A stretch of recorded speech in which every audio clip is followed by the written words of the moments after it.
service. All right, so I'm gonna. What I'll do is I'll edit in my intro for my podcast later, but this will go out. Essentially, this will go raw. I'll publish this raw on YouTube. So that's that. So my guest today is Dr. James Beckett. We all know him. We all love him. This interview has been probably over 40 years in the making since unknown to him, we shared space at the several of the George Washington lodges in Willow Grove, Fort Washington, and Valley Forge. I was an early adopter. Probably the last time I was an early adopter, Dr. Jim, was when I bought your book in 1979. So thanks for coming. I appreciate it. We're going to talk a little bit about your past lives here. So buckle up, I guess. So we know most of your origin story, right? So why don't you give a quick recap of that fateful Christmas at your grandmother's house? Well, I actually misspoke in my podcast. I maybe correct for your podcast, and maybe it was actually a Christmas of 59. Okay. You always said 58, I guess, right? Well, no, I said 60 because okay. I remembered that it was Christmas of 59 because the next spring was that fateful summer was that fateful trade when I traded for the early win card number 1 in 60 tops, and I traded some play ball 40 high numbers. Now, who makes to that? a kid in the the other neighborhood. side? Really, he had the foresight. To a kid in the neighborhood, Wow. and he was a bigger kid, an older kid, and but it was like the last card I needed was early win, and early win was White Sox. White Sox, back at that time. So it was card number 1. I'm sure it wasn't in perfect condition, and I traded. Now there were no name 40 play ball high numbers, but so that was. But I recovered from that, John. I recovered. Okay. So I'd already been a collector. I got my first card in '56 when my dad bought me a penny pack, Spook Jacobs, right, and then collected in the neighborhood. Mainly, not so much 56, 57, but 58, but big time 59 and 60 and 61. Those were my 3 biggest years. So 62, not as much when I'm in middle school, 63, even less, 64, 65. My brother's now starting to pop in. So, because he was 4 years younger than me. So then I got into high school, college, grad school, and kind of jumped back into it kind of in college, right, and especially in grad school. And then afterwards, ever since, it's been off to the races. So let's go back here. Let's look at some of your vitals. Where were you born? Because I know you had some formative years in Pittsburgh, but I also know you were a bit of a nomad. So where were you born? Well, I lived in 18 houses in 18 years, but the first 6 months were in Van Wert, Ohio, where my dad had a corporate job. He was a management trainee for a large company. And so that was 6 months. But then after that, we wound up getting back into the Navy as an officer for the Korean War a long time ago. Right. And I was the oldest of 5 kids. So my mom, we just packed up and went to the next place. So they were not terrible places, but it just was, and we weren't vagabonds. It's just my dad was getting promoted, or he was, in the service, and we lived in Japan for a while. So no collecting over there. On the other hand, 4 years old. So yeah, you're the epitome of a boomer, right? So I think so. I think that I wasn't the only one doing that, but a little bit more extreme in my case. So you landed in Pittsburgh eventually. Pittsburgh was kindergarten through 4th grade. And then we lived in Wheeling, West Virginia from 6th through 9th grade, which is 50 miles away, and diehard Pirate fans there. Sure.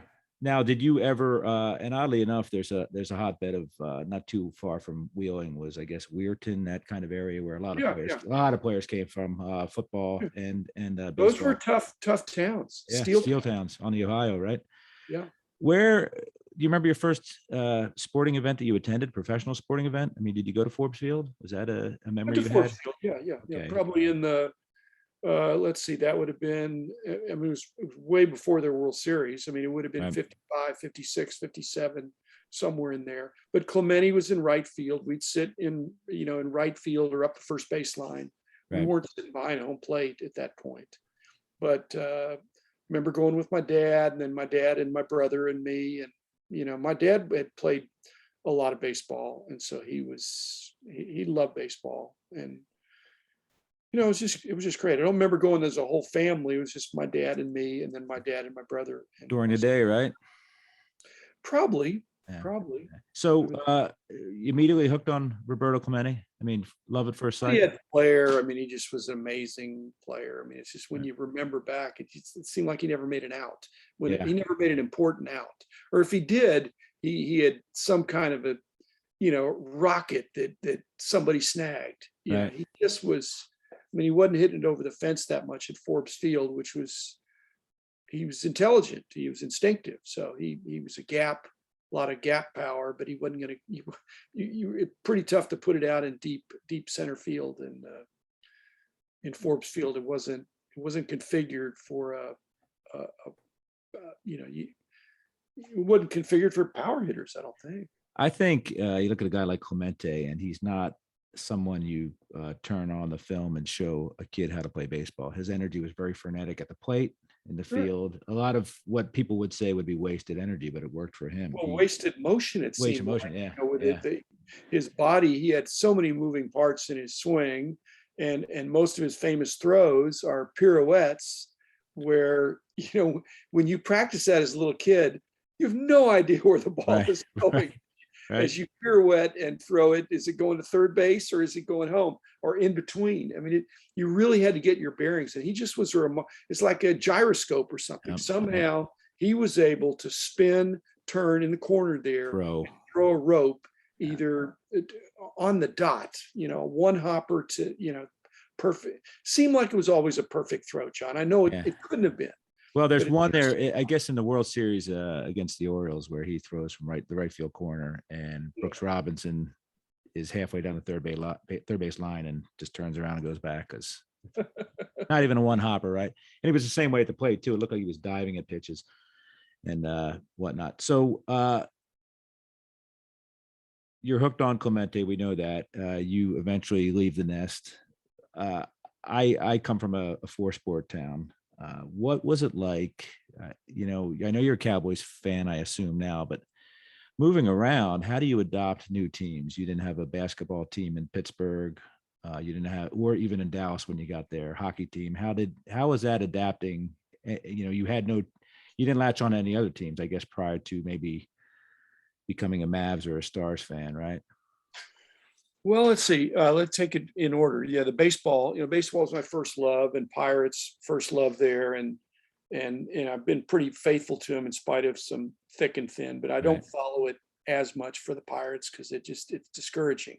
Mm-hmm. For basketball, I'm pretty much a Mavs fan. Like you said, when I was growing up, it was WVU.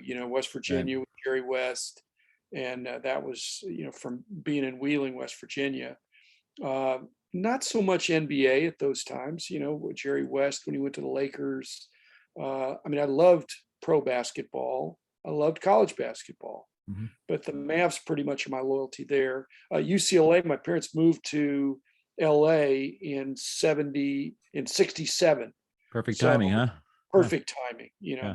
If anything, they were a year or two late, but that great run, and I actually thought about transferring to UCLA. It just was magical years for Coach Wooden, and the steady stream of just young men that he molded and got to play well disciplined together and win championships together with all these superstars he put together.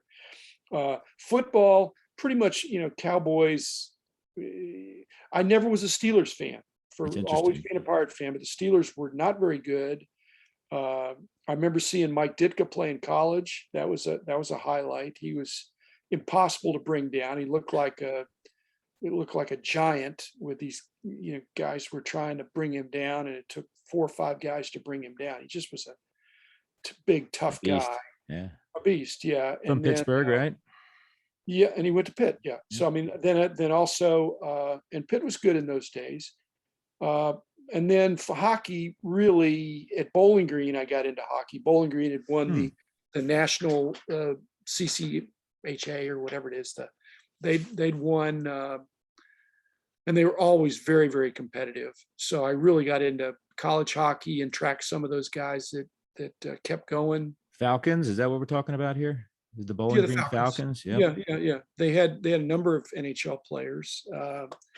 And then but then coming down to Dallas after a while, when the North Stars became the Stars, that was cool. That was cool. Yeah. So I've had season tickets. I've had season tickets to all those, but I still have the Mavs, and the ones I let go most recently were the Stars. It's so much fun to go to a hockey game. It's better than TV, that's for sure. A lot of Yeah, the sports are better on TV. Hockey is not. for sure. Had Absolutely. great seats, really enjoyed that.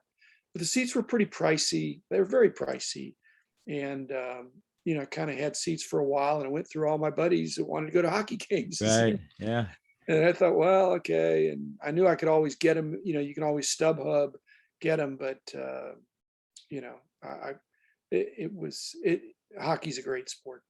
So when you're growing up, right, we're watching sports. We all want to be baseball players or football players or whatnot. When did you know you wanted to be a mathematician? When I figured I wasn't going to make the Pirates. When I was sixth grade, John, and I'm creating these probabilistic dice games for baseball.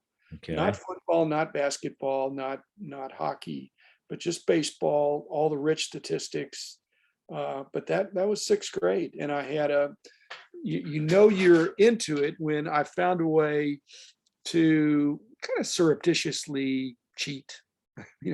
I didn't weight the die, but I goosed up Roberto Clemente's odds a little bit. So I wanted to make sure if I ever had anybody over, it was pretty understood I was going to be picking Clemente for my team. Right. And then you roll the dice, and what do you know? He hit another double. How convenient, right?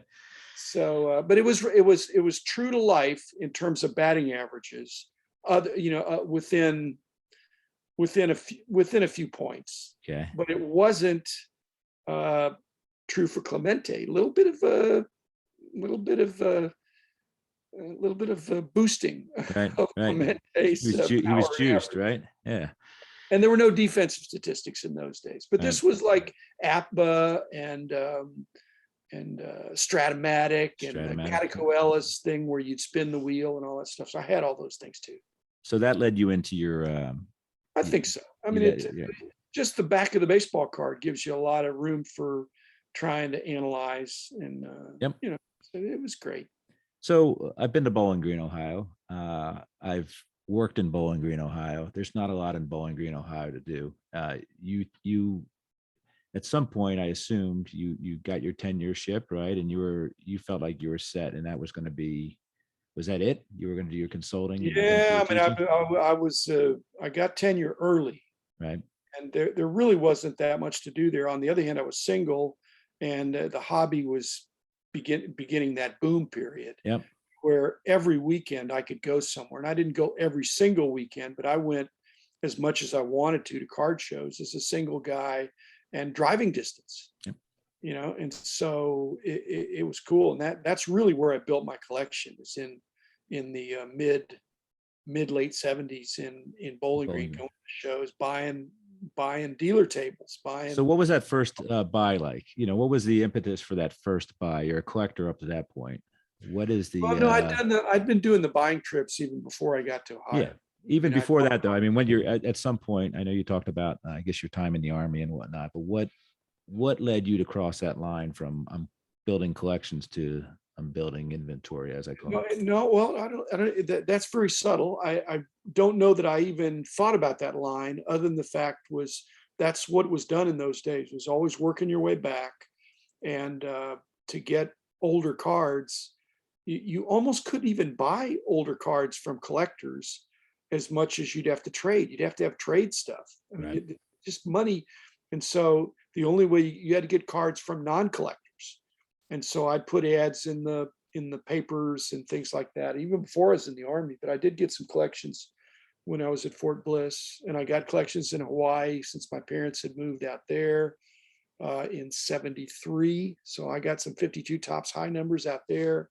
And so now I got trading currency. So again, by this time now, I'd been at the shows, I'd organized some shows, and I'd been in a situation where I had some extra stuff. I had a want list that was respectable, that I needed a few Gaudies, I've needed a few play balls. I recovered from my tragic mistake in 1960. And so I put together the rest of the 40 play ball, 39, 41, all those.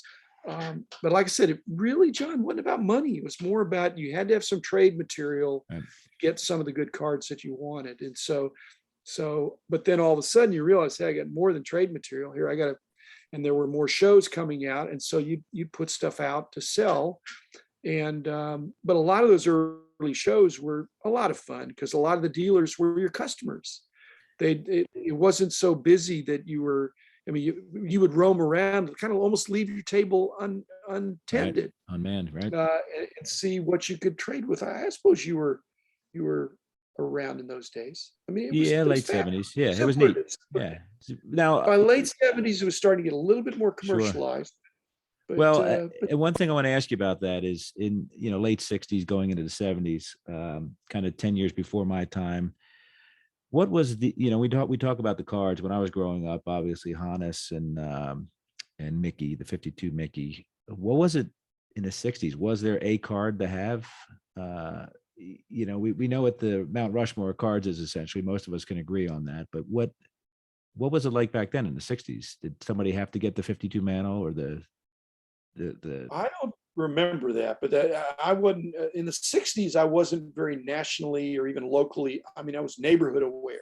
I right? wasn't nationally but in the early 70s, by 72, 3, 4, there's starting to be shows. And I just think it wasn't, There's no grails, right? not that it was sporting, Right. but it Right. just, even the Wagner, that wasn't even thought of. The Wagner would only come up if somebody was a completist, which most people were, and they were getting close on T206s. Right. But in the meantime, they were working on T205s and T207s and and Fatima team cards and stuff. I mean, there's stuff that you'd be priced out. Right. But if you had the right trade material, and somebody would think, and I would trade stuff, other people would also trade stuff.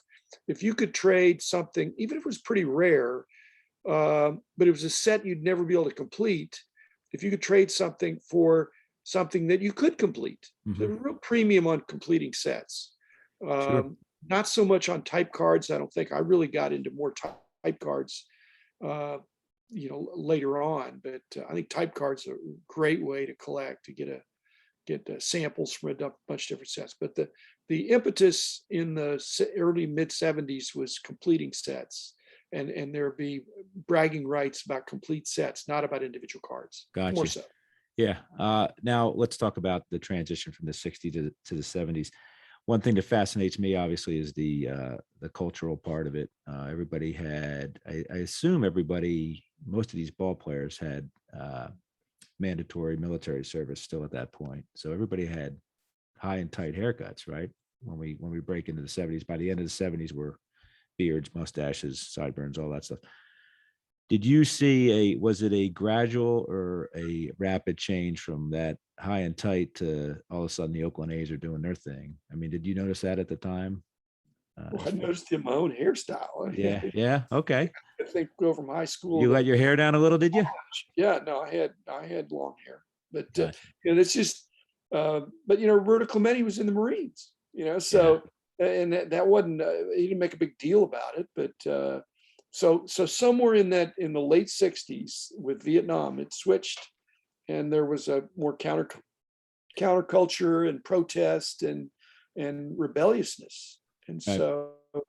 But I was a college student, so that was kind of par for the course. And I saw SMU, what really was a pretty conservative university in the South, evolve as I was there, because I was there for 8 straight years with getting my undergraduate, master's, and PhD. Yeah, I think that all emanated. My theory is it came from a lot of places like UCLA with the basketball side of it, because obviously college basketball was king for a very long time. I think it eclipsed pro basketball for a very long time. Right. Yeah. So one interesting thing is in the 1970 top set, you'll see a lot of lines in the year by year stats that say in military service, and that just kind of disappeared after that. It's something that kind of vanished away from the cards. in that at that period, are you you're collecting present day in the early 70s or mid 70s? You're going backwards. What was your Well, most people were going front and back. They were going forward and backward, but the going forward was pretty simple. it was easy, You right? know, Off by the shelf. 73 and 74, you could just buy the set. I mean, I actually bought a 72 set from a dealer that had, you know, broken a lot of cases and stuff like that. But 71, there probably was some option, but I don't remember that in 71. But by 74, 75, people, you know, you could buy the whole set for 10 or 12 bucks or 15 bucks. So you weren't, you buying it card by card didn't make a lot of sense. How did it So deal? you Oh, could I'm get sorry. you could get the current year set, but meantime, you were working your way back, Right. which How I did was. how did dealers get cases back then? Because I mean, it was strictly retail, right? I mean, Kmart, No, no, whatever. no. There You- were cut card cases that there were remainder situations. There were vending boxes Yep. that never went in the gum that went to certain large dealers. And that wasn't a backdoor deal. That was a legit buy right from Well, it wasn't Tops. an illegal backdoor deal. It was whatever they, you know, they printed up a bunch of stuff and then they packed out, and maybe these were ones didn't get packed out. They were just sheets.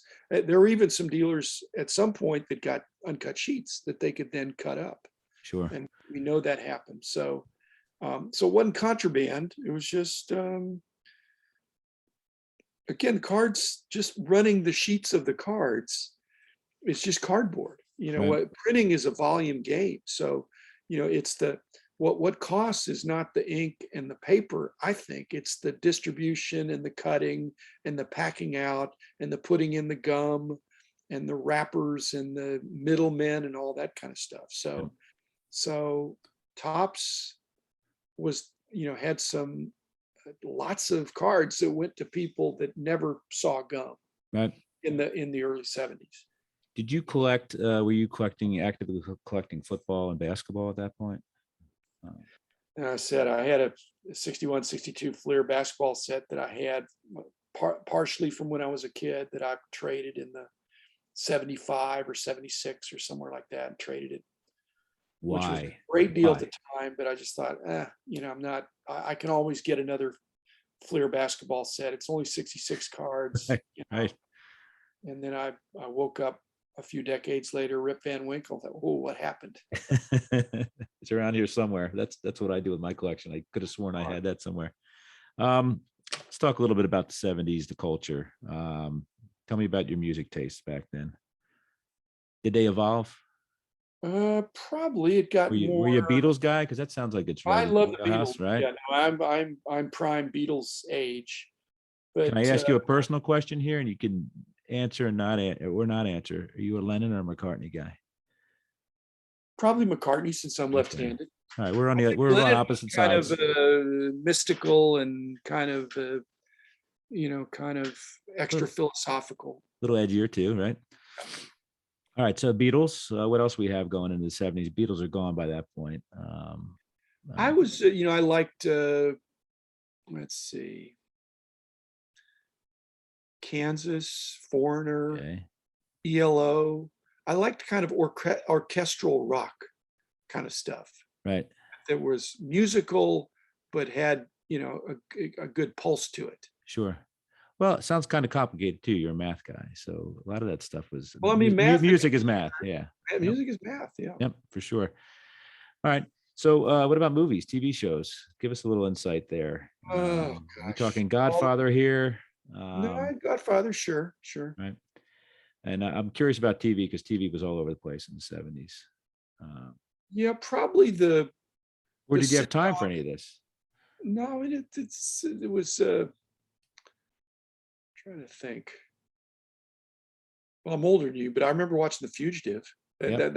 That's 60s, I think. But Yep. I mean, if you throw out some names, I'll tell you if I saw them or not. I mean, again, there's a window when I saw them, and then there's like a window when I missed. Yep. I got you. But Mary Tyler Moore show, but not the Rhoda offshoot. Odd Couple, that kind of thing, maybe. Odd Couple a little Yeah. bit. Yep. These were our Friday nights when I was growing up, by the way. Friday nights, yeah. Yeah. I mean, you didn't Which have a nobody, day.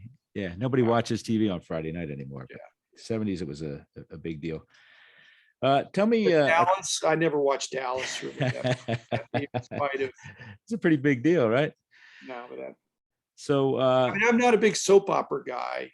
I right, like ensemble cast kinds of things. I like mysteries and things like that. But they weren't very edgy in those days. The hero is clearly the hero. Now the ambiguity of the morals of the hero is adds that complication that the anti-hero that they right, have, yep. like Justified or Bosch or some of these. But now I only watch TV on the treadmill. Yeah, I I don't watch watch it at sports. all, I honestly. watch sports and do cards when I'm watching sports, and I do these other popular shows I'll watch on the treadmill. Let's talk a little bit. Let's wrap up the 70s because I've spoke to Rich Klein, obviously, about this. The 70s weren't really known for their, as he calls them, Mount Rushmore cards. You have any sets or cards that stick out in your mind from that decade? Any sport doesn't matter, but anything that kind of tickles your fancy there? I don't think it would. I mean, it was a decade of all tops, Yep. and nothing against tops, but they probably needed some competition. Yeah. And the one of the more exciting things, which you wonder why didn't they keep doing this, was the 75 tops minis. Yep. You Sure. think, well, gosh, that really was pretty interesting. Mhm. And why did they? And the reason why, I guess, is it didn't do that well. Hence, What was the Charlie impetus for Cox and that? these others had remainders. Yeah, they had to Just lock down, didn't they? yeah. What was that? Do you think that was purely a cost-cutting move? I think I mean Tops was in spite of being the only licensee, I think they were doing some experimenting. Right. There's some really interesting test issues Mhm. in the early 70s for Tops. Even the late 70s, But I had the bazooka comics, right? Which yeah, were kind of neat, what made out of wax, whatever, but still kind of neat. So we get into the 80s, right? And all that starts to happen. And it's kind of, I think, the advent of two things. It's competition for tops, but it's kind of the advent of the rookie card, right? Because we had Ricky Henderson and Fernando, and a couple years later, Cal Ripken. Uh, what are your memories of that time when we went from one manufacturer to three overnight? I know it was a 30-year process from Fleer, but it was overnight. What are your memories from it that wasn't time? as big a deal. I mean, other than the fact that there were all these errors and variations, Yeah, that was a little troubling and made work for me as a price guide author. especially with And Fleer, right? yeah, well, yeah, I mean, they all got into it eventually, but the yeah, I would say, but still in 81, finishing your 81 three sets was still $50, to get your Right. three sets and put them away and you're done. And now let's get back focused on finishing the rest of the sets in the 70s, the 60s, the 50s, the 40s, the 30s. Right. So, but now it's very different. If you want to chase cards from this year, you can spend your whole budget. Yep. But that wasn't the case in 81 and 82. In fact, in 81, then they had traded sets and other kinds of things, but still you're adding 10, 20, $30 to your budget. It still was, you walk into, if we had a guy come into our card shop in 1979 or 80 with $100 to spend, that was a big spender. That was a Mhm. good customer. Sure. And they could walk out, they I won't say they'd need a shopping cart, but they generally would be walking out with boxes of cards, not Why one card. Fleer had been at this for decades, right? Trying to break this monopoly. Why were they caught off guard? And their set is a mess, right? Quality as well as errors.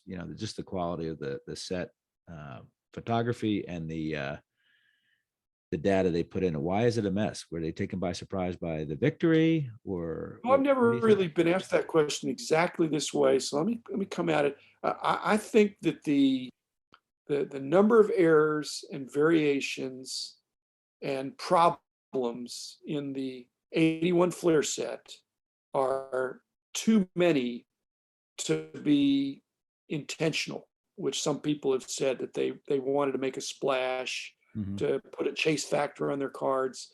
There are just too many borderline incompetent kinds of things that there'd be a lot of exciting ways to make variations.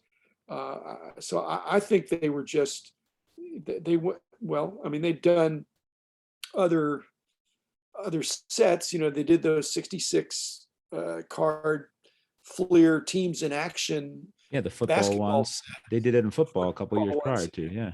Yeah, for several years, but those were, I mean, that's those were really simple. Yeah.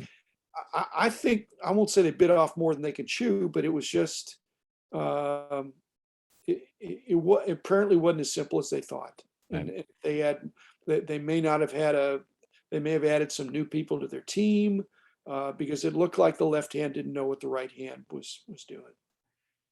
So you're a professional at this point uh, in the industry. What was your transition from being a collector? I know you talk about conflict of interest, and you weren't an active personal collector. How did you satisfy that itch? Was it you just diving fully immersed into work and you're collecting? Well, I mean, the diving, I didn't have time. So I mean, but Right. basically, the line of demarcation really was 1984, Mhm. when I had a monthly magazine. And when you get a monthly magazine, that even though I wasn't paying myself, I was working more than full time. And I Right. brought on some really good teammates. They got paid, but it still was a lot of work. And we were all really, we had our hands full. And so it was pretty easy to say, I'm not going to collect. Uh, but It's a I didn't have time. transition, though. I didn't have time. Yeah. But then, as we hired other people, I said, well, hey, can I still buy cards? I said, well, you can still be a collector, but you can't. It's not right if you're a dealer, if you're knowing what the price is going to be next month. That's, if you. So it was, and it was hard for some of the people. Not everybody, if they didn't abide by it, we talked to them, and they'd either have to stop or they'd have to move on, and Right. no hard feelings. But Right. for me, so it made it. But in the early '80s, I still had some interest in the card shop. Okay. One third essentially with my two partners, and they were great guys, and they didn't want me to leave because I was one third of everything. So Sure. including doing, but I wasn't able to carry my weight as and be there, because we kind of took turns, and so we kind of reconfigured, and then at that point I just said I need to bail out, which is tricky because taking one third of the cards. Yeah, I got you. Yeah, So but unwound it. So I liken, I'm going to backtrack slightly to 79. I liken that to, and I don't want you to take this the wrong way, but it was a seismic shift what you did. And I liken that to Babe Ruth, where he pitched, he was on one side, he was the pitcher. Then suddenly he becomes the hitter that he was. And that's kind of what you did. You were on one side of the table, and then you kind of evened out the playing field for the rest of everybody else. Was that your intention, or was that just you strictly wanted knowledge? Was it strictly about gaining knowledge, or was it about evening the playing field for both Well, I mean, sides of a transaction? I'd been on both sides of the table, John. So I mean, I'd been a dealer and I'd been a collector. And like I said, when you went to the shows in the mid '70s, you could be both. I Right. mean, tables cost $20 or something like that. It was just ridiculous. You'd be in it for gas money, and you just be, there are no showcases. You weren't renting anything. There wasn't any table skirt. You just threw some of your duplicates on the top of the table, and they weren't always priced, but people kind of knew, on some of the basic stuff of the current, the regular issue flagship kind of top sets. And so it was a pretty amicable group, and most people were knowledgeable. But like I said, until the publications got widespread use, then it was pretty hard to get into it, because you could be taken advantage of. So all of a sudden, when everybody had a price guide, they could say, okay, well, this is what that said, this is what this would sell for on the other end, and these are the tougher cards in that set and stuff like that. So To me, it's a matter of making order out of chaos. And I'm not saying it was chaos That prior was to, one of my but goals. Yeah. yeah. And I wouldn't, I think I wasn't trying to be, I don't know, do I have a know-it-all gene? I don't think so, but I do like knowing things. I'm a lifelong learner, Mhm. but it's like when you get a PhD, it's not because you've learned everything. It's because you've kind of learned that there's too much for anybody to know everything. Right. But you know, like PhD is philosophy. It's a doctor of philosophy. It's understanding the philosophy behind the science or the field, that it's okay if somebody asks you a question, you say, I don't know. I haven't studied that. And to have the confidence in that. In fact, that's my PhD exams were asking a combination of questions, some of which were unanswerable. Well, if you're really sharp, you know that that's an unanswerable question if you're sharp in your field. Otherwise, you should have the answer. But I had one guy that kept asking me this question. It wasn't answerable, and he was trying to goad me into giving an incorrect answer. Right. Right. And I said, no, that it can't be proved. It can't be solved. It can't be resolved. And he kept coming at me like, you can't even solve this problem. I said, no, I can't because I don't think it's solvable. Right. Right. Really, you can't solve it. It's just a stress interview, but I Right. passed You passed, huh? because I outlasted him. You I think there's a loner gene in all of us, right? Because we spend a lot of time by ourselves. I've seen you in action. I saw you at the Dallas Card Show with your dollar bins. Um, I would assume that you're in the same boat I am. Got a little bit of loner in you, right? Yeah, I'm a little bit. I'm probably in between ambivert. Kind of a less extrovert. I mean, I can. If I do have an extrovert burst, I've got to rest up. Right. You I got to got you. recharge Yep. my battery. Yeah. But I can do that. But I don't like that. So, but I don't want to be a hermit either. So, But but you I will evolved into just. that, I guess, right? Because I mean, I'm trying to come out of my shell more as I go through life. I'm sure you've done the same, right? Well, I think it's moving toward the middle. I mean, I know extroverts that are trying to tone it down in Right. their old age or as they mature, and to strike more balance. So, but when you're going through some of the dollar boxes, you have to have a level of concentration. It's not perfect because like I can sit with Rich, for example, and he can be doing the same thing. We can be talking and looking at the same time. But then again, he and I know what kind of questions we can ask each other when we're going through, cards 100 a minute Right. Right. I got you. with a couple big boxes, and we're having fun. So it's lighthearted. We're not asking each other difficult trivia questions. Um, so yeah, at the national, I sat down. I was sitting next to a bunch of guys that I know that we were kind of visiting while we're going through, and I'm trying not to compare notes or look over my shoulder what they're pulling in case they're Right. pulling something I would like. In fact, Right. one guy, which is not kind, said, "Hey, look at this great Clementi I pulled. I bet you would have liked that." I said, "Yeah, I hadn't been through that box. Yeah. Thanks. Why don't you come after me instead of going Yeah. before? Right. Right. You can't win them all." So speaking of Clementi, you've been kind enough to offer up your time for me to interview for many months now, and I appreciate that. This is from the get go here. This is my episode 21, and you've seen All right. you've seen everything. And my whole goal from the get go was to have you on. My gift to you is to be on episode 21 because that's the only thing I could give you. That is awesome. Yeah, I planned that out. I'm glad we lasted this long. And here we are. But it's interesting because I think you've become with your show, you've come full circle. You may say that you never stopped educating people, but you've come full circle. Your podcast is more educational, I think, than opinionated. Well, So yeah. I mean, but again, I'm trying to learn too. I'm learning from sure. you. I'm learning from others. But I think a net, I need to be helping people, and it's not just all the past. It's every decade, as you've pointed out. Every decade had its distinctives, Right. and I've lived more of them than most of the people. But so I'm trying to do things that only I can do, or that I can do that other people can't do as much firsthand. But Good. again, doing daily, there's a great freedom to. Right. I've done some podcasts. I'm not going to say which ones they are, but I've done a number of them that I think are not very good. But then I've done some others that are really great. I mean, you never get out of me which ones I don't think are good and which ones I think were really good. Right. But over the course of a month, there are going to be some that I think, wow, that was really cool being on with John Keating and talking about that stuff. Just because it's unscripted.